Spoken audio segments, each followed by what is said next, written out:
my name is Harry, and this is the Sleepless Horror Show, where real people share true experiences, and sleep is never guaranteed.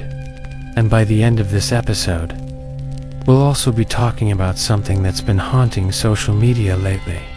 Labubu Doll. Is it just a toy, or something much darker? So put on your headphones, turn off the lights, and try to sleep after this.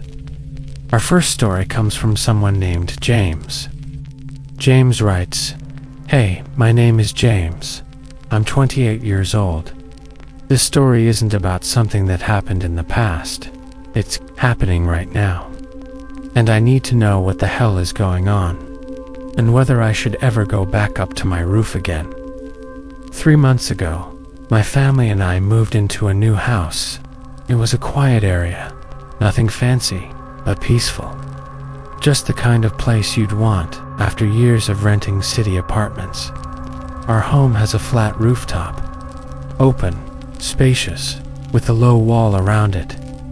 On most nights after dinner, I'd go up just to breathe, stretch, or sometimes just sit alone with my thoughts under the sky. That's where I saw her for the first time. She appeared on the rooftop of the house directly next to ours. The two rooftops are so close, could have thrown a tennis ball and hit her feet. She looked a few years older than me, maybe 34 or 35, slim build, dark hair, soft smile. That first night, we just exchanged a casual nod. By the third night, we said hello. And then the next, we actually talked. Her name was Alina. She told me she lived with her grandparents, who were old and mostly stayed inside. We'd talk about everything and nothing. Her work, the neighborhood, music, food. Sometimes we sat for an hour, sometimes only 10 minutes. But something about her made me keep coming back to the rooftop every night. I started feeling something, that slow, unspoken pull that builds between two people when silence starts meaning more than words. I don't know if she felt it too. She never flirted, never said anything romantic, but she never missed a night. I once invited her inside for coffee. She smiled and politely declined. Said she never left her grandparents alone that late. I offered to visit her on her rooftop. She smiled again and said maybe later.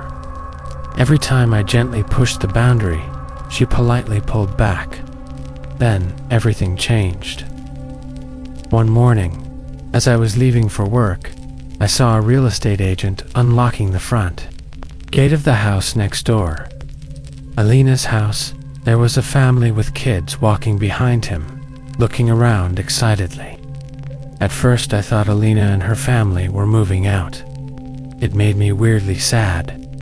But when I asked the agent if the current tenants were leaving, he looked confused. "This house," he said. "This place has been vacant for over 3 years. No one's lived here." I didn't even know what to say. I literally stuttered. "What do you mean vacant? Someone lives here." He shook his head. "No sir, it's locked up. I have the only keys. You can come see for yourself." I followed him in, and what I saw froze me. The house was covered in dust. Cobwebs in the corners. Blank walls. No furniture. No photos. The kitchen had no utensils. The bathroom mirrors were stained and rusted at the edges. I didn't say a word. I just walked out, quietly, heart pounding. That night, I didn't go to the rooftop. For the first time in weeks, I kept my bedroom window closed. I didn't sleep.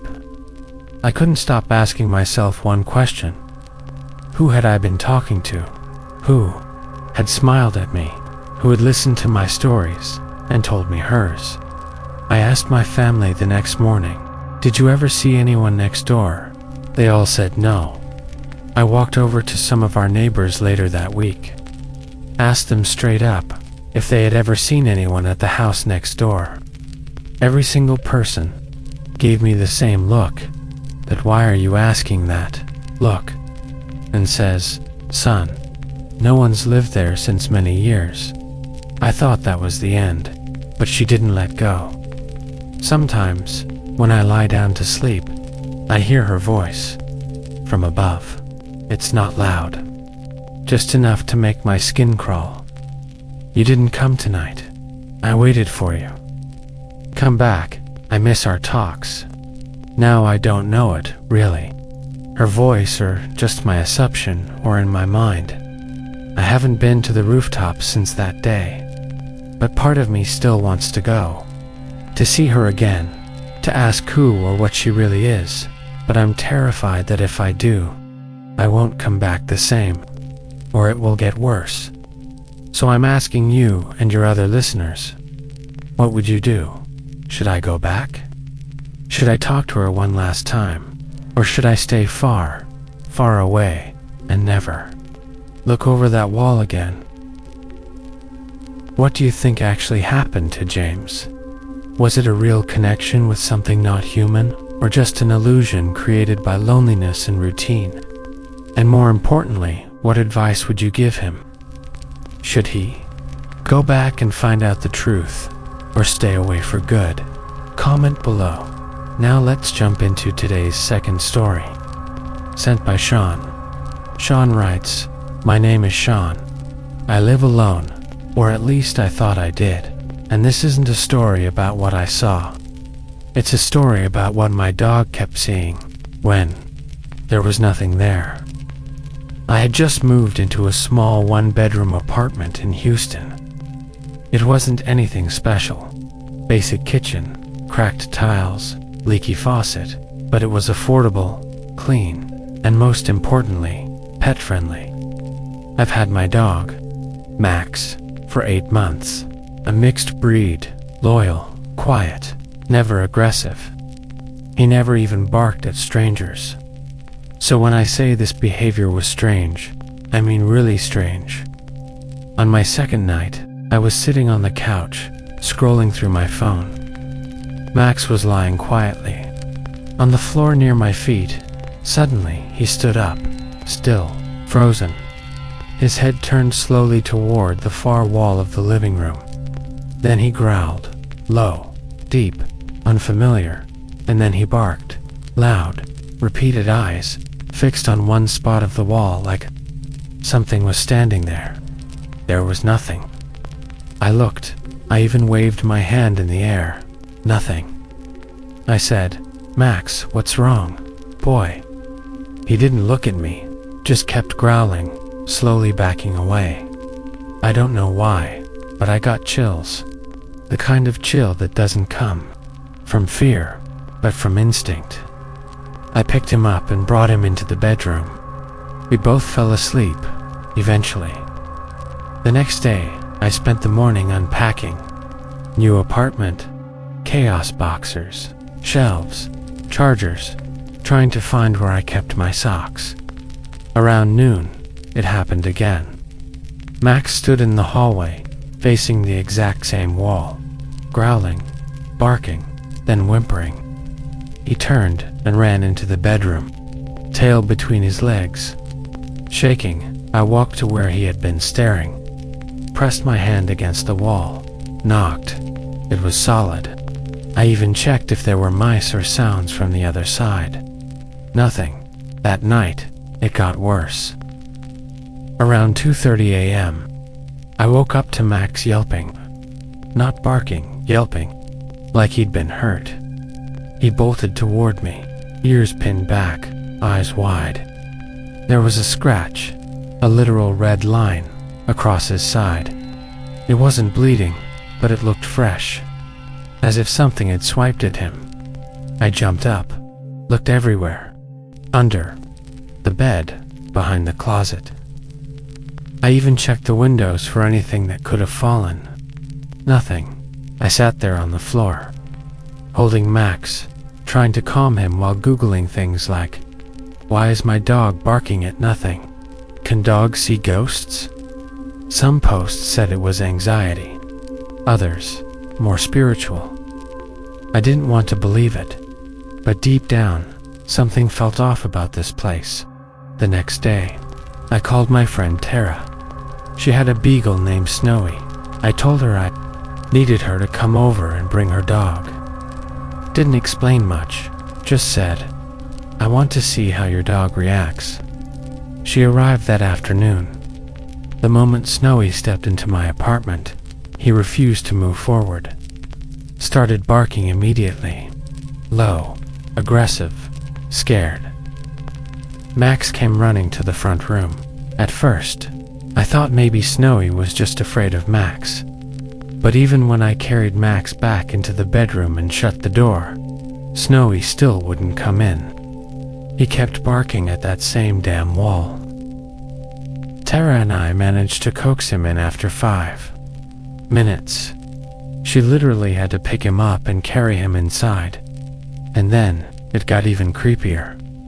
Once both dogs were inside the living room, they started looking at the same corner, growling, backing up, eyes wide. At one point, Snowy literally ran into the bathroom and refused to come out.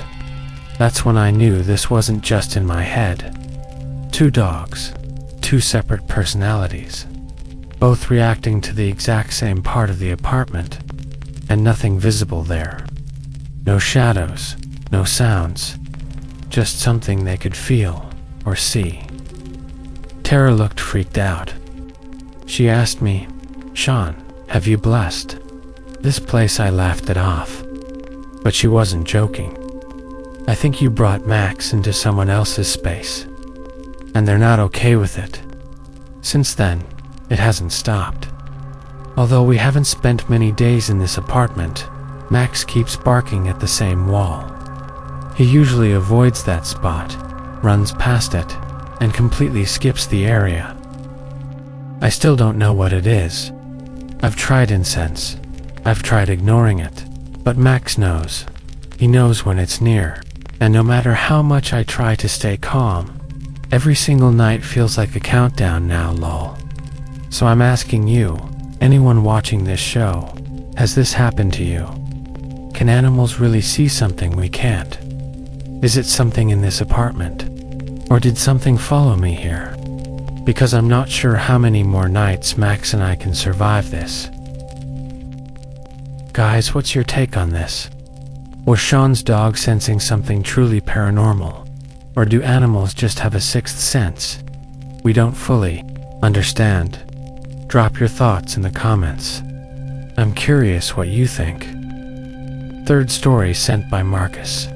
Marcus writes, "My name is Marcus. I live alone in a small 1-bedroom apartment in Chicago. I've been here for 3 years. Top floor, unit for C. It's old, creaky, quiet, and for the most part, I've always liked it. Until this past winter, when I started hearing footsteps coming from the apartment above me. It started subtly. Just after 3 a.m., I'd be lying in bed, half asleep, and I'd hear faint steps. Slow, measured, directly above my ceiling. I thought maybe someone moved in and I hadn't noticed. Not impossible. The building is small and tenants rotate. But the sound wasn't normal. It wasn't just walking. There'd be these, like whoever it was would walk, stop, turn, walk back, over and over, for hours. Some nights it would go on till dawn. After a week of this, I finally asked my landlord, Mrs. Emery. I remember standing outside her office with coffee in my hand, trying to sound casual. "Hey, do you know if anyone's in 5C now?" She looked at me confused. 5C. Marcus, you're on the top floor. There is number 5C. This building only goes up to 4. That's when my stomach dropped. I went home, stared up at my ceiling. I walked out to the hallway and looked around. There was no stairwell up, no attic door, just roof access locked behind a steel panel. Still, that night, the footsteps came again. This time, there was dragging, like something being pulled across the floor. I got brave one night, or stupid, and banged on the ceiling with a broomstick. The noise stopped instantly, not faded, not slowed. Stopped. I waited, held my breath. 10 seconds later, one soft knock came from the ceiling. I bought a small sound recorder, left it on while I slept. The next morning, I played the file back. The usual pacing was there, but around 3:44 a.m., the recorder picked up something else, a voice. It was faint, raspy, almost like air moving through a throat that shouldn't speak. It said, "Come up," just that, whispered, clear as day. I did what anyone does when they're scared and alone. I Googled everything. I searched old archives, public records. Turns out this building used to have a 5th floor. It burned down in 1972. A woman used to live in the unit above mine. She died in the fire, trying to escape her apartment. Guess where she lived? Unit 5C, right above mine. The next night, I didn't sleep. I sat in my living room with all the lights on.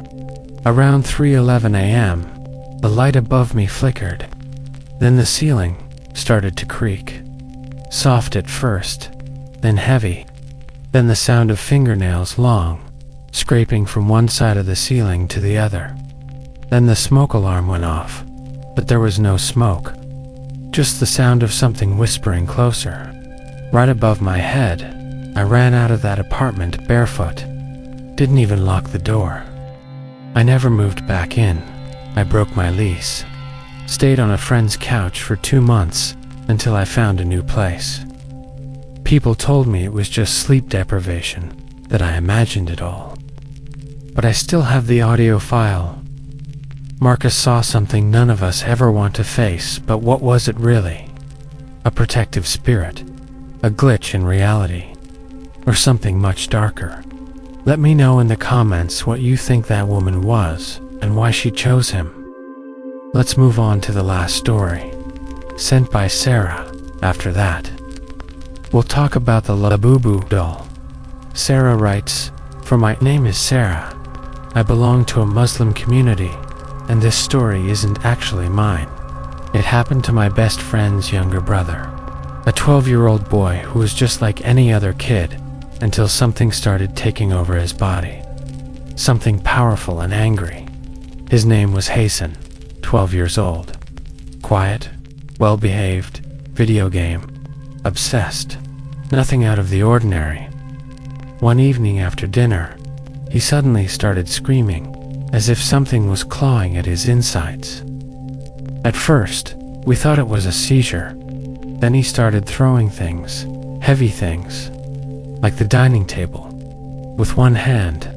It took 4 grown men, his dad, uncle, neighbor, and family friend, to try to pin him down. He threw them all off like rag dolls. After about an hour of chaos, he collapsed. Eyes rolled back, sweating, gasping. He didn't remember a thing, but the worst part, it wasn't a one-time event. It started happening every other day. Random time, he'd start shaking, breathing heavy, then suddenly get inhumanly strong. One time, his mom found him standing on the edge of their terrace wall, barefoot, arms wide, ready to jump. She screamed and pulled him back in tears. He didn't even flinched. At another time, the entire fridge was found pushed diagonally out of place. That fridge needed 3 people to move during delivery. His parents were terrified. They took him to every doctor they could find. Neurologists, child psychologists, therapists. Every test came back clean. One even said it could be early schizophrenia. But then he started speaking in a deep voice, one no child should have. A language no one in the family recognized. That's when they knew this wasn't medical. This wasn't mental. This was something else. They reached out to a known spiritual healer. A man people said could see things others can't. He came to the house one evening and didn't say a word for 15 minutes, just stood in Hazen's room, eyes closed, breathing slow. Then he said something none of us will ever forget. He didn't invite it, but he offended it, and now it lives inside him. He told us that a djinn had possessed Hazen, one that was filled with rage, one that came from a place nearby. Guys, let me quickly explain for those who might be unfamiliar what a djinn actually is. In Islamic belief, a djinn is a supernatural being created from smokeless fire. They're not ghosts, and they're not demons in the traditional Western sense either. Jinn have free will, just like humans. Some are good, some are evil, and some just want to be left alone. It's said they live in a world parallel to ours, but sometimes they cross over. And when they do, things can get terrifying. Back to the story. So after a long session of prayer and questioning, the spiritual man finally explained where it came from. He said, a few weeks before this began, the boy disrespected a place that wasn't his to disrespect. That's when Hazen's sister, my best friend, remembered something. A day at the park. Hazen had been playing and suddenly ran to relieve himself behind a tree. That exact tree, the healer said, was home to a family of jinn. Hazen had unknowingly urinated on their dwelling, and one of them, a father, took it personally. He wants revenge, the man said. He doesn't want to share his body. He wants to break it. The healer came back the next night with oils, incense, and verses. He warned us it would not be quiet, and it wasn't. The moment he began the ritual, Hazen started convulsing, screaming, cursing in a voice that made my bones go cold. His eyes turned almost pitch black. His body thrashed so hard we had to hold down the furniture around him. The healer didn't stop. He recited louder, stronger, and then, with a sudden silence, Hazen went limp. And from the center of the room, we all heard it, a low, sharp scream. But it didn't come from Hazen's mouth. It came from the wall, like something tearing itself away and leaving. The next morning, Hazen was up early, smiling, hungry.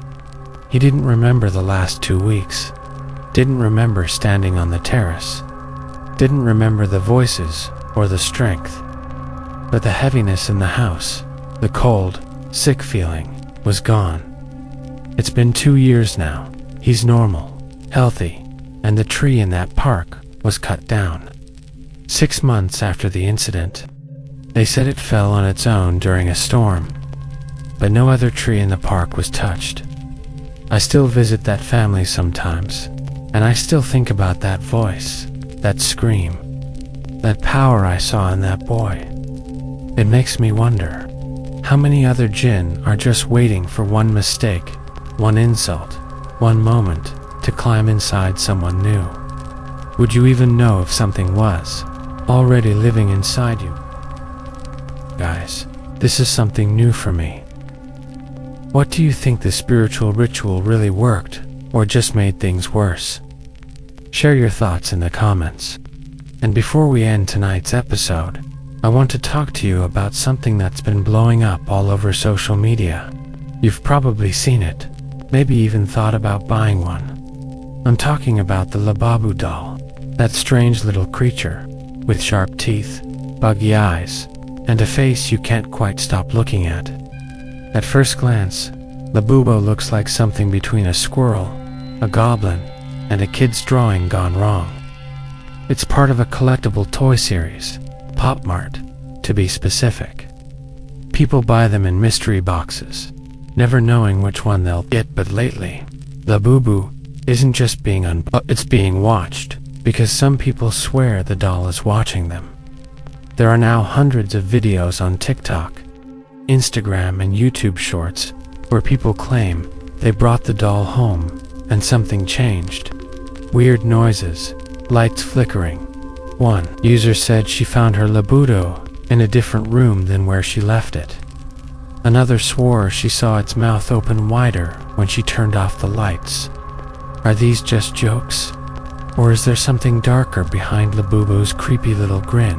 There's something called the uncanny valley. It's when something looks human, but not quite.